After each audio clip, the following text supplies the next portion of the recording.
والسلام على أشرف الأنبياء وسيد المرسلين وعلى آله وصحبه ومن سار على نهجه القويم، أما بعد، فأعوذ بالله من الشيطان الرجيم. إن أريد إلا الإصلاح ما استطعت وما توفيقي إلا بالله عليه توكلت وإليه أنيب. سامعین مکرم، میرے معزز اور محترم بھائیوں، اللہ سبحانہ و تعالی نے کائنات کو پیدا فرمایا اور کائنات کی رشد و ہدایت کے لیے انبیاء کا ایک تسلسل قائم فرمایا.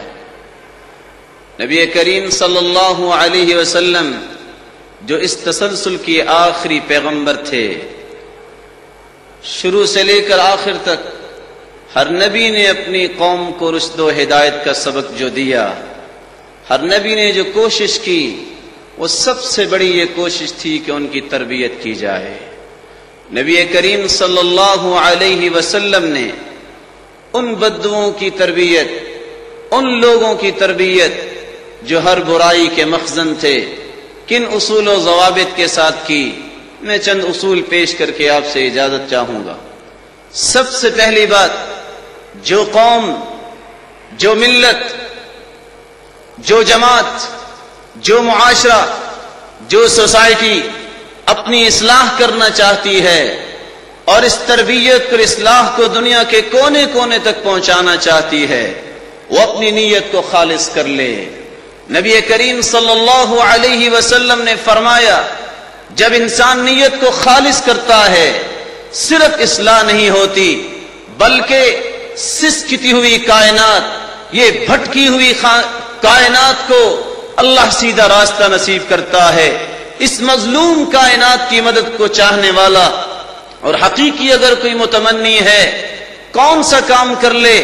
سعد رضی اللہ تعالی عنہ سے روایت ہے، نبی کریم صلی اللہ علیہ وسلم نے فرمایا، انما ينصر الله هذه الامه بضعيفها بدعوتهم وصلاتهم واخلاصهم. اس امت کی مدد اگر کوئی چاہتا ہے تو اس امت کی مدد اس وقت ہوگی جب اس امت کے ضعیف لوگ، جن کو لوگ تو کمزور سمجھتے ہیں، جو مساجد کو آباد کرنے والے ہیں، مراکز کو آباد کرنے والے ہیں، مدارس کو زندہ کرنے والے ہیں، جن کے بارے میں نبی کائنات نے فرمایا تھا، قیامت کا دن ہوگا، آواز آئے گی، این جیرانی، میرے پڑوسی کہاں ہیں؟ سب لوگ خاموش کہ اللہ کا پڑوسی کیسے بنا جا سکتا ہے؟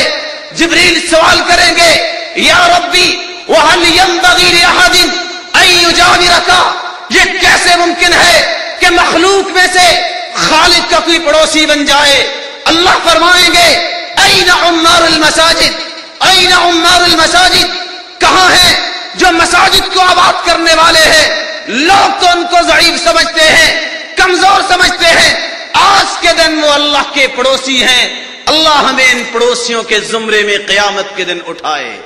میرے معزز بھائیوں، نبی کریم صلی اللہ علیہ وسلم نے فرمایا، انما ينصر الله هذه الامه بضعيفها بدعوتهم وصلاتهم واخلاصهم.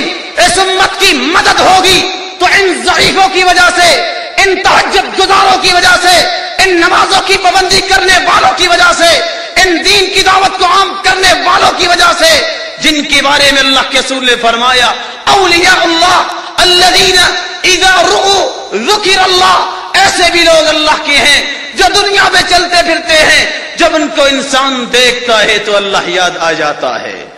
میں دعا کرتا ہوں اور میں گزارش بھی کرتا ہوں، دعا کیجئے ان ہمارے بزرگوں کو جنہوں نے اپنی پوری زندگی کو انہی قواعد کے مطابق گزارا اور آج وہ اللہ کے پاس جا چکے ہیں.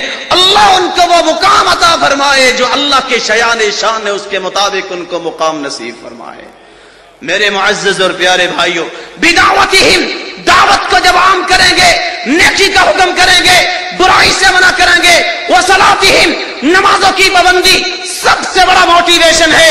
کسی بات میں، کسی قوم میں انقلاب کے لیے نماز کی پابندی یہ بہت بڑا محرک ہے.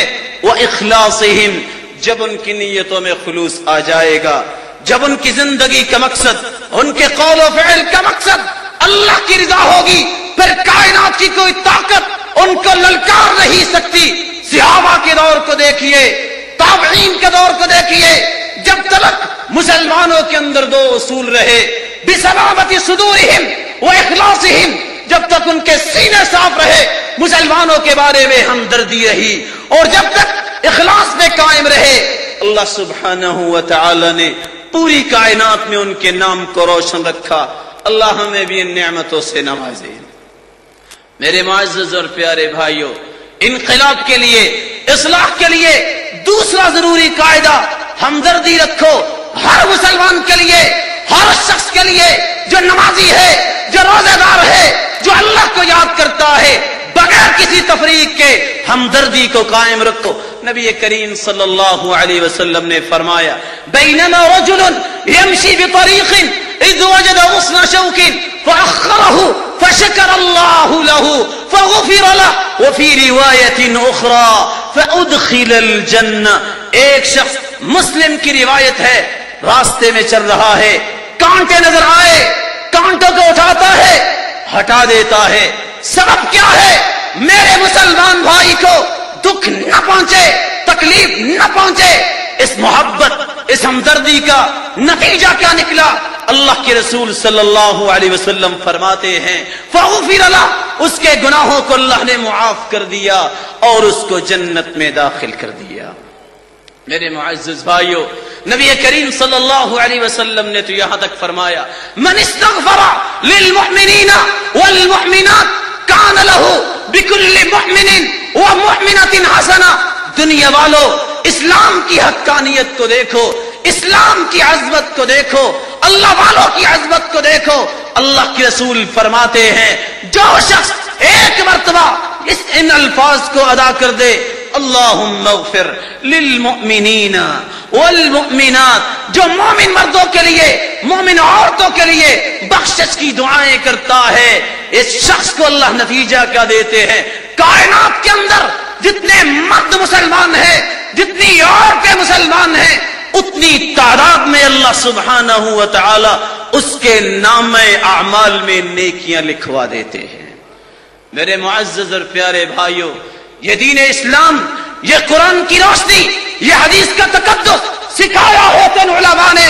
میں دعوت دیتا ہوں، گزارش کرتا ہوں، ادباً گزارش کرتا ہوں، سوچئے آج سے پہلے مسلمانوں کو بلندی کیوں تھی؟ جب تک ان علماء کا احترام تھا۔ اللہ کے رسول نے اس لیے فرمایا تھا، ان من اجلال اللہ اکرام ذی الشیبۃ المسلم وحامل القرآن غیر الغالی فی والجوفی عنہ والامام المقسط۔ اگر کوئی شخص اللہ کے احترام کا اجر چاہتا ہے تو اس شخص کا احترام کرے جو بوڑھا اسلام کی حالت میں ہوا ہے، اور اسلام میں سب سے بلند عظمت والے لوگ وہ ہیں جنہوں نے علم کو زندہ کیا۔ امام ابو حنیفہ رحمۃ اللہ علیہ کہا کرتے تھے، اذا لم یکن العلماء اولیاء فمن یکن، اگر دین کو تھامنے والے، دین کی دعوت دینے والے، دین کا علم سکھانے والے اگر یہ بھی اللہ کے ولی نہیں تو دنیا میں ہے کون پھر؟ میرے بھائیوں، میں یہ تیسرا قاعدہ جو بیان کر رہا ہوں، خدا را اس پہ غور کیجئے۔ علماء انسان ہے، غلطی ہو سکتی ہے، لیکن اللہ کے رسول نے فرمایا، اقیلوا ذوی الحیات اثراتہم، یہ علماء ہیں تو انسان، لیکن اگر ان کی نوک پلک میں فرق آ جائے، دعا کیجئے، ان کی مخالفت نہ کیجئے۔ یہی وہ لوگ ہیں، یہی وہ لوگ ہیں جنہوں نے مسجدوں کو آباد کیا، یہی وہ لوگ ہیں جنہوں نے قربانیاں دی، دنیا کی قربانی، گھر بار کی قربانی، بچوں کی قربانی اور اپنے رشتہ داروں کی قربانی، دین کی حقانیت کو بلند کرنے کے لیے 100 میل سفر کیا، دین کی حقانیت کو دنیا کے کونے کونے تک پہنچانے کے لیے اپنی زندگیوں کا وقف کیا۔ اللہ سبحانہ و تعالی ہم سب کو بھی ان زمرے میں شامل فرمائے۔ میرے معزز اور پیارے بھائیوں، چوتھا نقطہ جس سے انقلاب آتا ہے، بڑے سے بڑے جابر شخص کی تلوار سے جو گردن نہیں کٹتی، وہاں اخلاق کی تلوار گردنیں کاٹ دیتی ہے۔ نبی کریم صلی اللہ علیہ وسلم نے اسی لیے